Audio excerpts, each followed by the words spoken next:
Radio, 24-hour voice of your National Weather Service. The preceding signal was a drill done in cooperation with the Emergency Management Offices and tests a public warning and alarm for transmitters in the West Central and Southwest Florida listening area, originating from Ruskin, Florida. This is a tornado drill. It's only a test.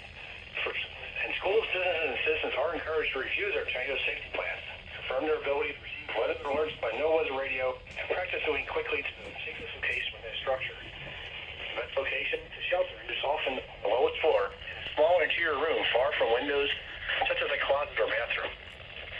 For more information, visit our National Weather Service and Ruskin website at weather.gov/Tampa Bay. Also visit Alert Florida, which is a statewide notification initiative to learn how to receive emergency alerts and other public safety notifications within your community. Their website is alertflorida.com.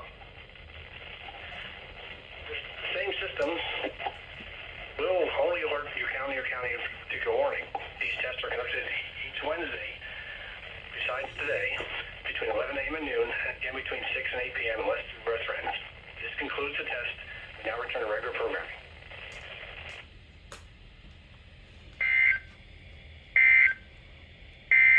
The Fort Myers climate. Yikes. Like, that was a way I didn't expect that at all, but geez, man, like, he sounded pretty nervous on there.